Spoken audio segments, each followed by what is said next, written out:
नमस्कार दोस्तों, आप देख रहे हैं हाल चाल भोजपुरी। दोस्तों, आप सभी खेसारी फैन के लिए एक बहुत बड़ा खुशखबरी है, क्योंकि खेसारी लाल जी का एक लहंगा लखनऊ 2 का पोस्टर लॉन्च कर दिया गया है। जी हाँ दोस्तों, जो कि आप लोग स्क्रीन पर देख सकते हैं, लहंगा लखनऊ 2 का पोस्टर लॉन्च कर दिया गया है। और फिलहाल इस गाने का रिलीज डेट नहीं बताया गया है कि कब रिलीज किया जाएगा, लेकिन हो सकता है 1 से 2 दिन में इसका रिलीज डेट भी बता दिया जाए, नहीं तो आज शाम तक कहीं हो सकता है इसका रिलीज डेट निकाल दिया जाए। लेकिन बहुत जल्द यह धमाका होने वाला है, जो कि अखिलेश कश्यप लिखे हैं और श्याम सुंदर जी इसका म्यूजिक दिए हैं। जो कि इसका फर्स्ट पार्ट वाला जो गाना आया था लहंगा लखनऊ, काफ़ी धमाल मचाया था। और यूपी बिहार ही नहीं, पूरा इंडिया में यह गाना छा गया था और पूरा ट्रेंडिंग में चल रहा था।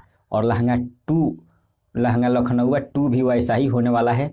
इसका फर्स्ट पार्ट जो रिलीज हुआ था 3 जनवरी को रिलीज हुआ था। हो सकता है इसे भी कल रिलीज कर दिया जाए 3 तारीख को, लेकिन अभी इसका रिलीज डेट नहीं निकाला गया है। लेकिन हो सकता है कि 3 तारीख को इसे भी रिलीज किया जा सकता है, क्योंकि लहंगा लखनऊ 3 तारीख को रिलीज हुआ था जनवरी में। और हो सकता है इसे भी 3 तारीख को रिलीज कर दिया जाए। लेकिन आपके बारे में आप सबका क्या राय है इस गाने के बारे में, कमेंट के जरिए हमें बताइए। और कितना इंतजार है आप सभी को यह गाना सुनने के लिए, कमेंट के जरिए ज़रूर बताइएगा। तब तक बने रहिए हमारे साथ, मिलते हैं अगले वीडियो में। धन्यवाद।